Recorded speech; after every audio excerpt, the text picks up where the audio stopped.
Praise God. Hallelujah. Purihin ng Diyos. Pwede po ba natin palagpang ating Panginoon? Hallelujah.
Sa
Pinapasalamatan natin ng Diyos.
Praise God. Salamat sa Panginoon sa hapon ito. At tayo po ay muli ng dinako ng kalakasan. Amen. Sa hapon po ito, nais kong ibahagi po sa inyo ang pinamagatan ko po the importance of corporate worship.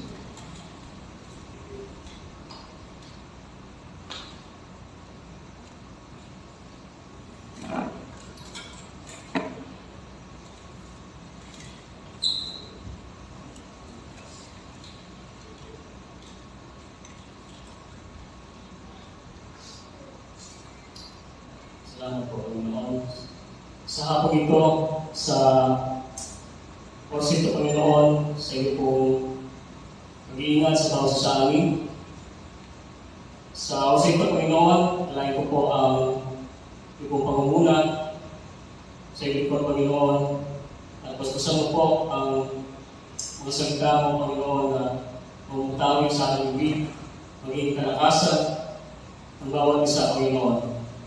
At sa bawat isa Panginoon na narito, tuloy kang maranasan, tuloy kang tumatagpo sa bawat isa Panginoon. Salamat po, pinupuri ka namin, pinatagila sa ngalan ni Jesus. Amen.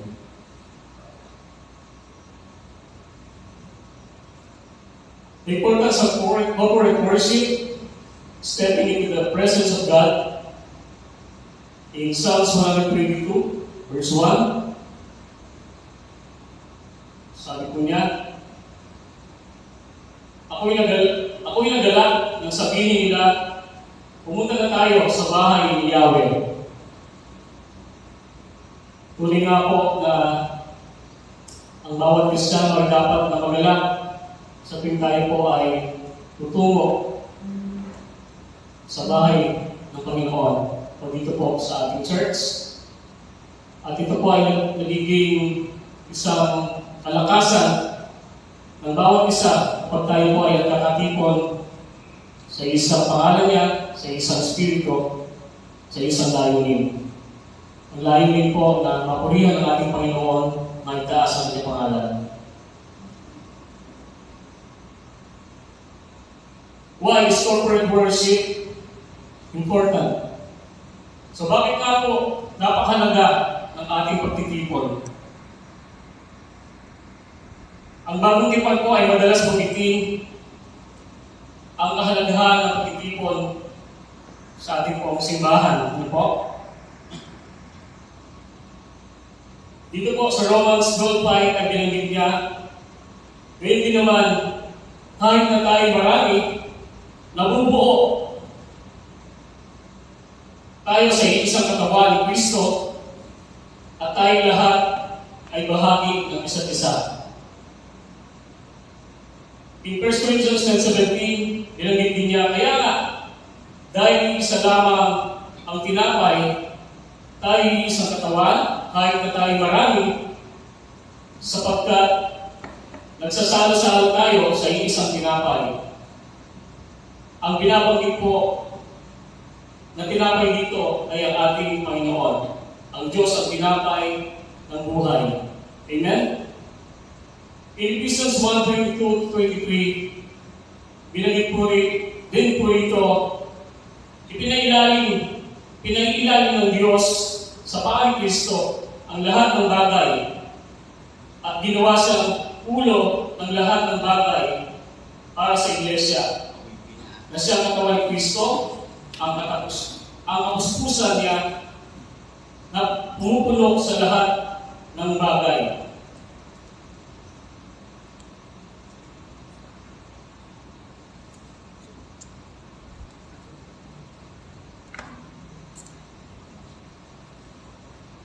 In Hebrew 10:25, huwag natin kaligtaan ang pagdalo sa ating mga pagtitipon gaya ng nakasanayan ng iba.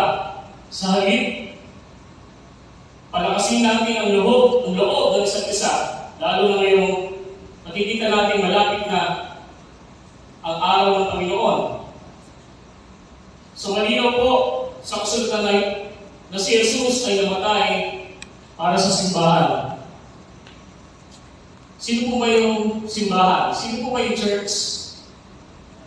Tayo po yun. Amen? Hindi po yung building. Ito. Tayo po yung tinutukoy na kanyang iglesia. In Acts 20:28 ay binanggit din, ingatan ninyo ang inyong sarili at ang buong kawal na inilagay ng Espiritu Santo sa inyong mga kasiwa. Pangalagaan ninyo ang iglesia ng Diyos na kanyang pinubos sa pamamagitan ng dugo ng kanyang anak.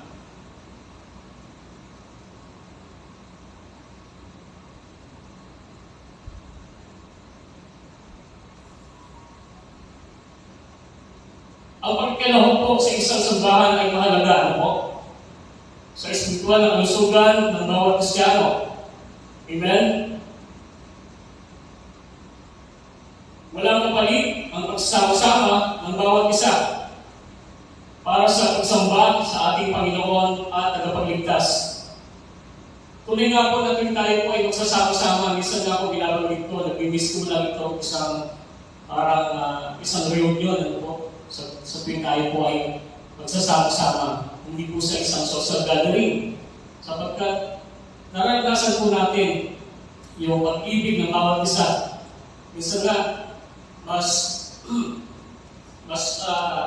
matindi pa yung pag-ibig ng bawat isa kaysa gusto pumili natin mga kapatid, mga talagang kamag-anak natin. Mas naranasan natin yung pag-ibig dito sa loob ng church. Ano po, bakit kaya,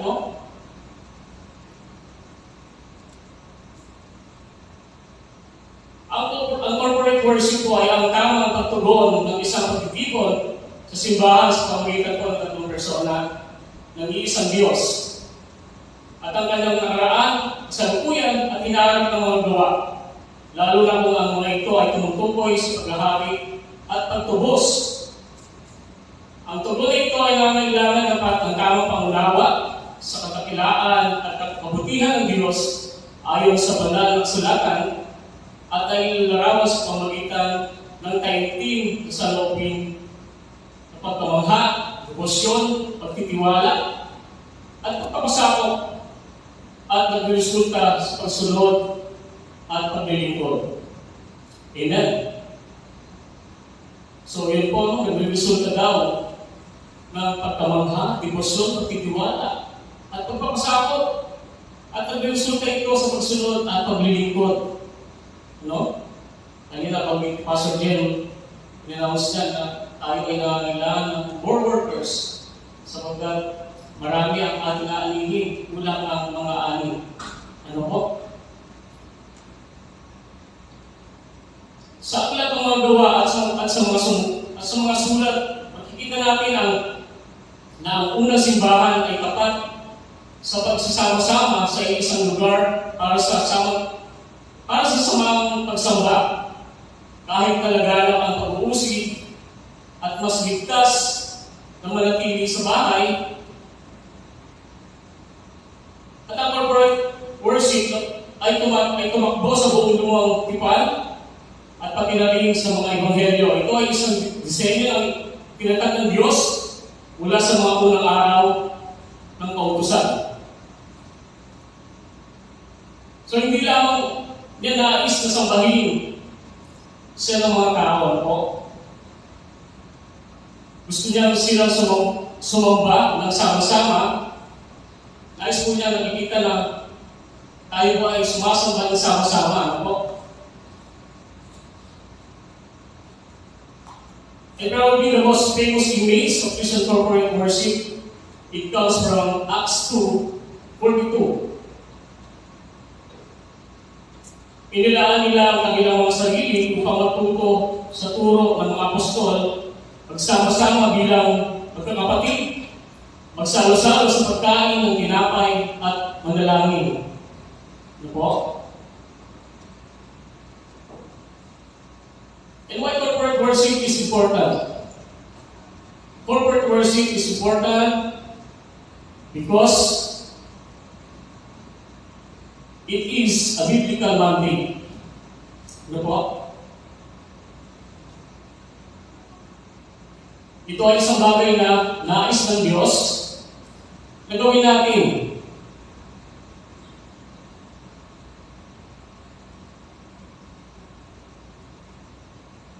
Tell us not to give up meeting together. Napakahalaga po na ang mga nakatanggap ng liham na ito ay nasa ilalim ng banta ng pag-uusig. Ang pampublikong pagdalo sa simbahan ay maaaring magbukas sa kanila minsan ng pang-abuso. Ang utos ay nagpapahiwatig na ang mga benepisyo ng pagdalo ay mas malaki kaysa sa anumang posibleng banta. Ang ibig sabihin lang po nito, mas makapangyarihan ang Diyos kaysa sa mga anong banta na nagresulta sa mundo. No? Kung tayo po ay lalakad, no? Alam po natin na tayo po ay ligtas sapagkat ang Diyos ang siyang gumagabay sa bawat sa atin. Amen? At ang buhay Kristiyan ay hindi lamang po kailanman sinasadya upang maging nag-iisa.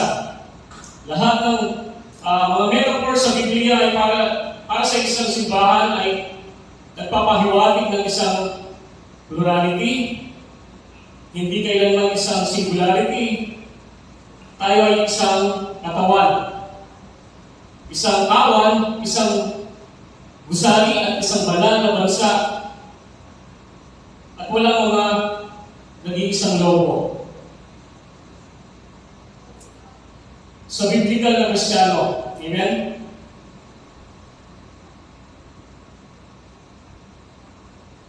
In point number 2 po, corporate worship is important because it promotes fellowship and encouragement. Tunay po na pagsamba kasama ng mga ibang mananampalataya ay kinakailangan para sa pakikisama, isang mahalagang aspeto ng pamumuhay Kristiyano.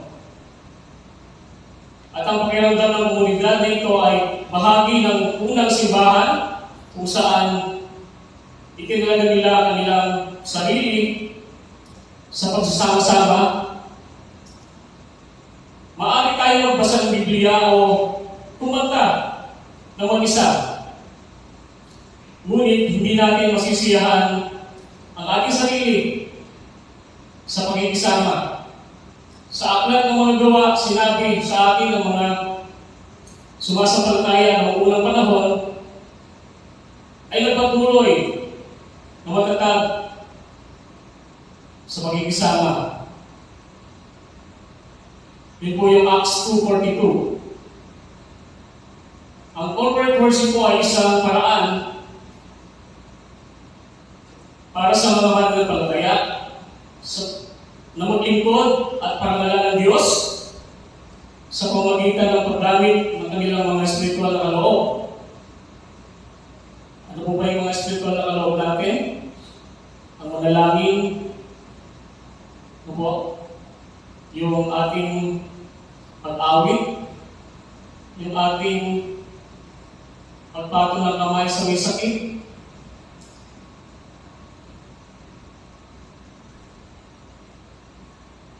pinahintulutan nito ang mga mananampalataya na gamitin ang kanilang mga espiritu na kaloob at kakayahan upang ikayatin ang iba at walatin ang Diyos at bigyan siya ng karangalan.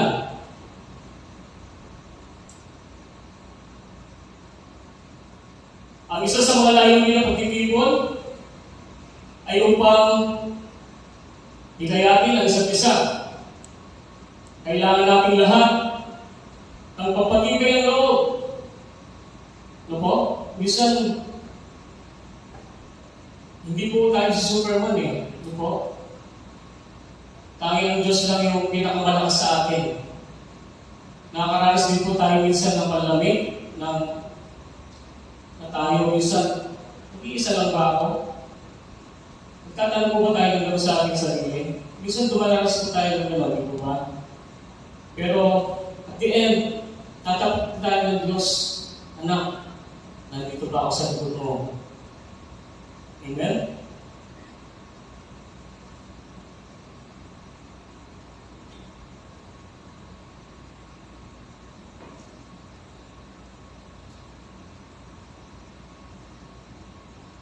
So, ano po ba yung pampatibay ng loob na tinutukoy dito? Ang corporate worship ay nagbibigay na para sa amin ang pagdalo sa simbahan ay nakakatulong din na maiwasan ang pagtalikod, no? O panlalamig. Kung walang regular na pagkikilahok sa corporate worship, ang isa ay may posibilidad na maanod sa espiritual.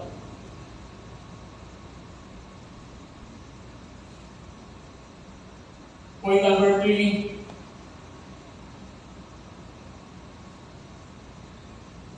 It is a privilege to hear the public preaching of the Word of God.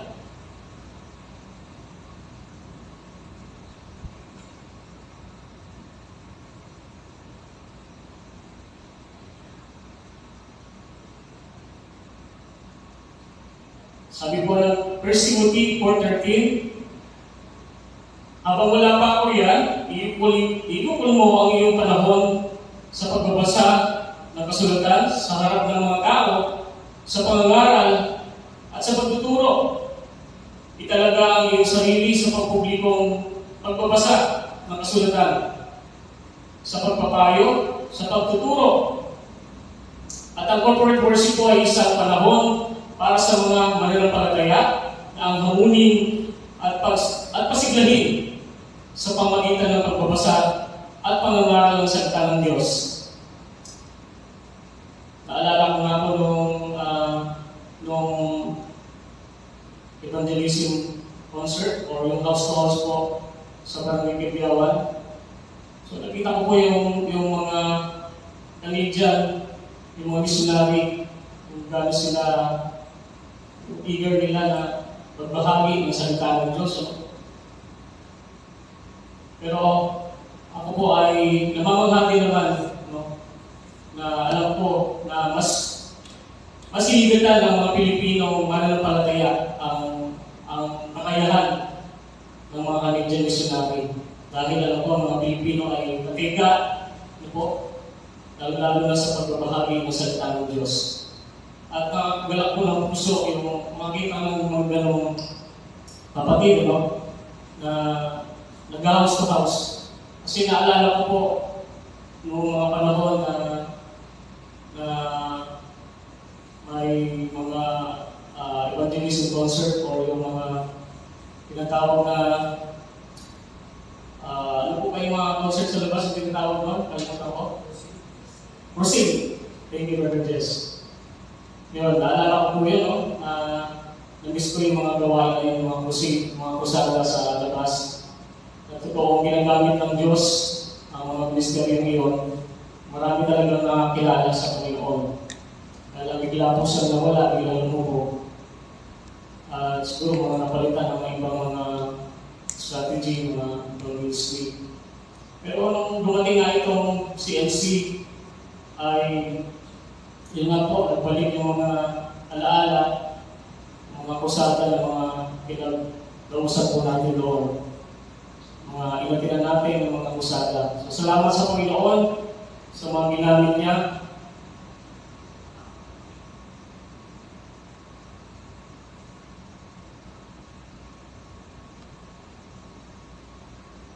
Ang salita po ng Diyos ay ang pagkain ng ating kaluluwa. Amen? Kung may po, no? In Matthew 4:4, ngunit sumunod si Jesus. Nasusulat, hindi lamang sa tinapay na bubuhay ang tao, kundi sa bawat salita na nagmumula sa bibig ng Diyos.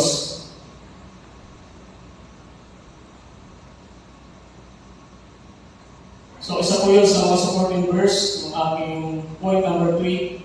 It is a privilege to hear the public preaching of the Word of God. And point number 4,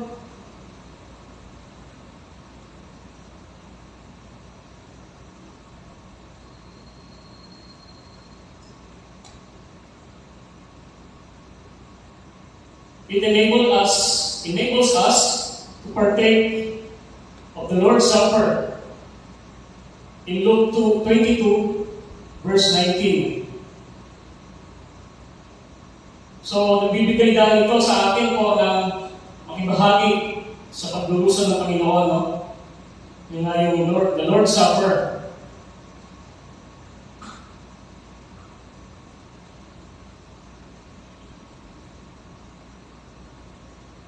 The Lord's Supper is the public proclamation of the body and the blood of the Lord Jesus.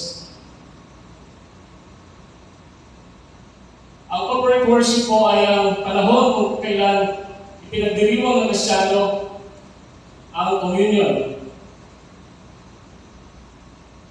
Naalala ko rin po si Pastor Boy Baldomaro nung tiyempuan niya na first Sunday dito sa atin.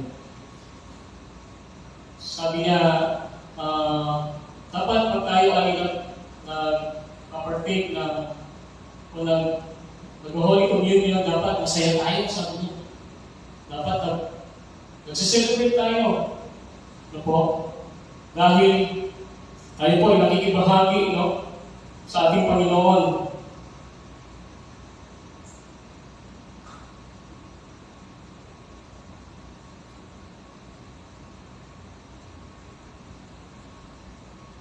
Ang mga mananampalataya ay tinuruan na gawin ito sa Lucas 22:19. Hindi ko na po siya basahin. Ano po? Ang communion ay hindi kinukuha ng nag-iisa sa kasulatan. Ngunit kasama ang ibang mga mananampalataya bilang pagpapahayag ng samahang pagsamba. Ang hapunan ng Panginoon ay isang alaala ng kamatayan ni Kristo sa krus, isang simbolo ng ating kasalukuyang relasyon sa Kanya. At isang pangako kung ano ang kanyang gagawin sa hinaharap. In point number 5, it it communicates the importance of the church to the unbelieving world.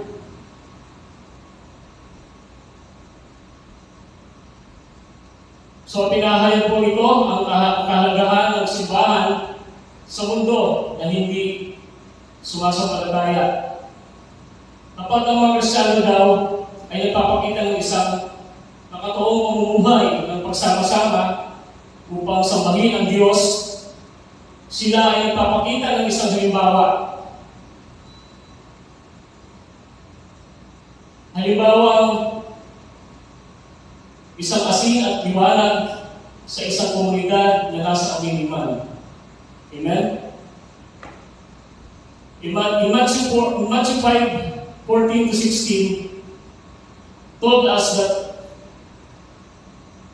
Tagalog po, kayo ang ilaw ng isang libutan, ang isang lungsod na nakatayo sa ibabaw ng burol ay hindi may katago. Walang tao magsisindi ng ilaw at pagkatapos ay inilagay iyon sa talagang patungan upang matanglawan ang lahat ng nasa bahay. Gayun din naman, dapat inyong paliwanagin ang inyong ilaw sa harap ng mga tao upang makita nila ang inyong mabubuting gawa at papurihan ang inyong Ama na nasa langit. And in addition po, in Philippians 2:14-15, gawin ninyo ang lahat ng bagay na walang reklamo at pagtatalo upang kayo maging mga ulirang anak ng Diyos, matuwid at walang kapintasan sa gitna ng sanlibutan, baluktot at masama. Sa gayon, magsisilbi kayong mga ilaw sa kanila tulad ng mga bituin na nilingin sa kalangitan.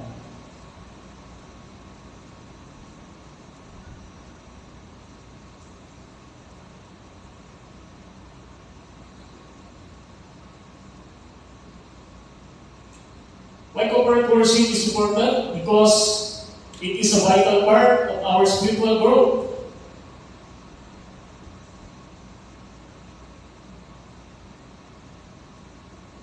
Ito po ay isang halagang bahagi ng ating spiritual na paglabo. Sabi po ng 2 Peter 3:18, sa halip, patuloy kayong lumago sa kagandaang loob ng ating Panginoon at tagapagligtas na Jesucristo, Jesucristo, at sa pagkakilala sa Kanya. Sa Kanya ang kalwalatian, ngayon at magpakailanman. Sa Kanyang ikalawang sulat po, hinimok ni Apostol Pedro ang mga mananampalataya na patuloy na lumago. Patuloy na lumago sa biyaya at kaalaman sa ating Panginoon at tagapagligtas na si Jesucristo. And in Philippians 3:10, sinunod din po ni Apostol Paul, ang tanging hangarin niya ay makakilala si Kristo at ang kapangyarihan ng kanyang muling pagkabuhay. Si Pablo po ay may puso ng spiritual na kawalang kasiyahan at may pagnanais na lumago at malaman ang higit pa sa tungkol kay Kristo. Kapag palagi tayong nagtitipon-tipon kasama ng iba, kasama ng iba pang mga mananampalataya, maaari po natin hikayatin ang iba. Mapasigla sila at lumago ang sama-sama sa ating iisang pananampalataya kay Jesucristo. Mahalaga po ang corporate worship dahil tinutulungan nito ang mga mananampalataya. Una-una, lumago po ang kanilang pananampalataya at bumuo ng pagkakaisa sa loob ng komunidad ng simbahan. Ito po. Yun po ay mga layunin ng corporate worship. And point number 7,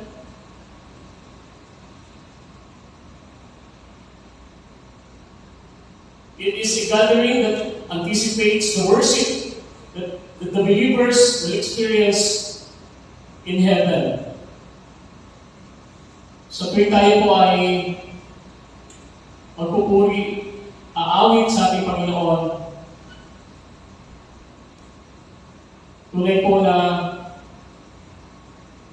tayo po ay naranasan natin ang kalwalhatian ng Diyos at presensya niya. Amen? So tuwing tayo po ay aawit, parang tayo po ay nasa kalangitan na. No?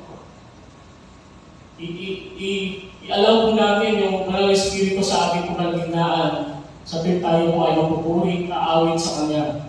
Ano po? Dahil ang ating po ginagawa ay isang banal na gawain. Hindi tayo po umaawit ng parang umaawit ng sanlibutan lamang. Ano po?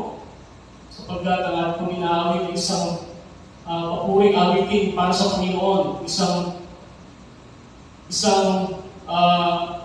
Parang isang tula, parang isang harana sa Kanya. No?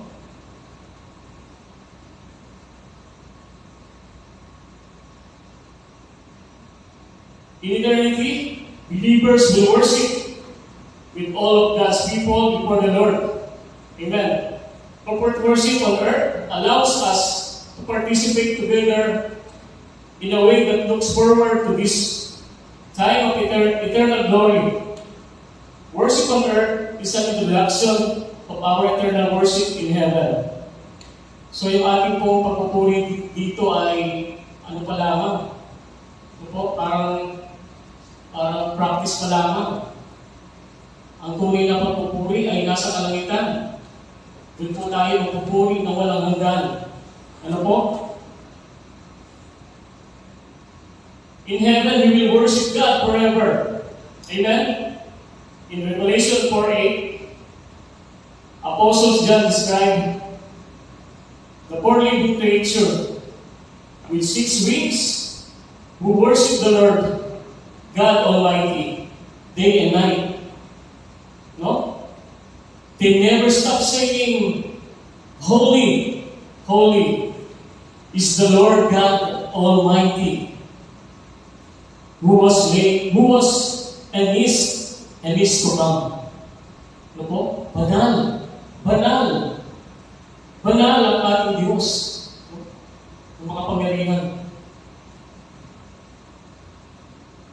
So, sa ating pong pagpupuri, hindi lamang pag-aawitan ang tinutukoy ng corporate worship. Sa ating pong mga panalangin, sa tuwing tayo po ay mag-gather, no? Sa tuwing tayo mananalangin, sa tuwing tayo mag-fellowship, no? Nag-create po tayo ng isang presensya ng Diyos sa ating kalagitnaan. Ano po?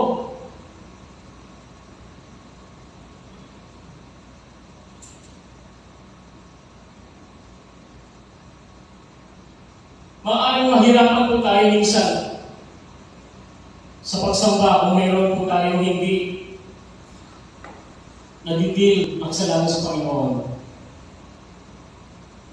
O kung lumalamig po tayo sa ating pag-ibig sa Diyos. Ngunit kung tayo po ay malapit sa Diyos at nasisiyahan sa Kanyang presensya, tayo ay magiging sabik, nasambahin at purihin siya. Ang ating saloobin sa Diyos ang magpapasya sa ating pagmalas sa pagsamba. Amen? So sa tuwing tayo po ay magkakatipon, we acknowledge the presence of God at tunay na ang pag-ibig ng Diyos ay mararanasan ng bawat isa. Magkakaroon ng alakasan, panalanginan, magkakaroon ng unity. Ito po. And that is the meaning of the corporate worship. So, sa oras po ito, tayo po ay magpasalamat sa Panginoon at patuloy po tayo na magpuri, magpasalamat sa ating Panginoon. No? Sabi nga kanina, no? Sa binasa ko, Umpisa pa lamang po ito. Practice pa lamang yung ating ginagawa. No? Sapagkat doon po sa kanyang kaharian, doon po tayo magpupuri ng walang hanggan. Kasama po natin ang mga anghel. Amen? Amen. So tinatawagan ko po yung ating music team to lead us again in praise and worship.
Amen. So, tayo po tayo lahat. Patuloy po tayo ng magandang mga pagiging sa dito ng Diyos. Dito lang po mga boleh ng Diyos.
says that everything that has breath, praise the Lord. Come on, church, praise ye the Lord. We declare this today. Hallelujah.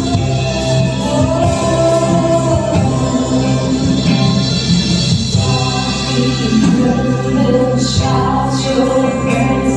Our hearts will cry, these songs will sing.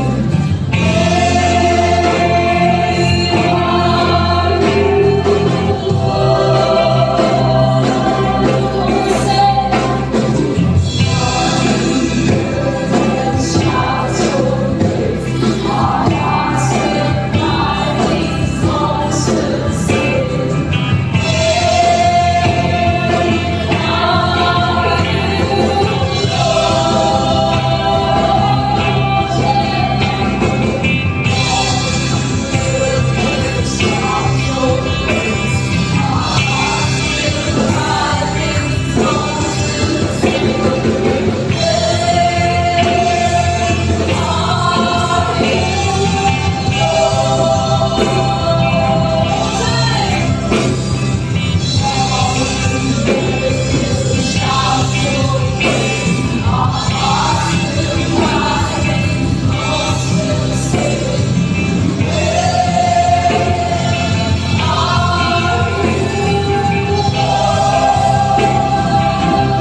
Kami ang iyong bayan, nilikha mo kami upang ikaw ay parangalan namin.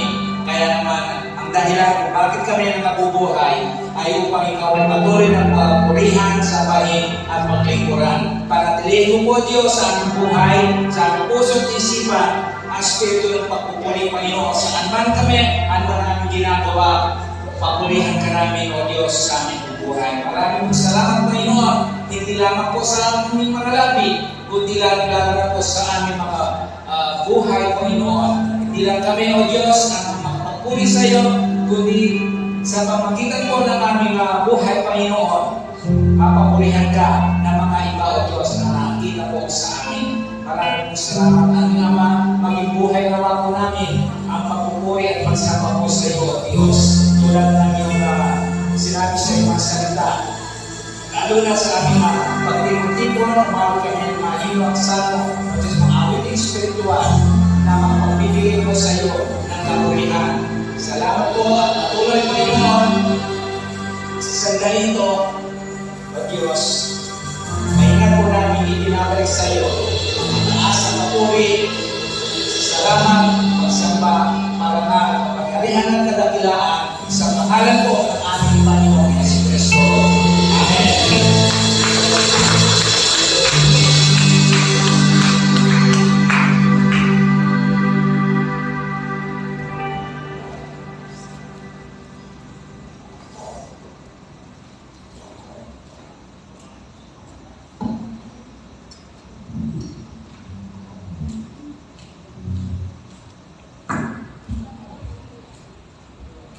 Amen. Salamat po sa bawat isa na tumungo rito.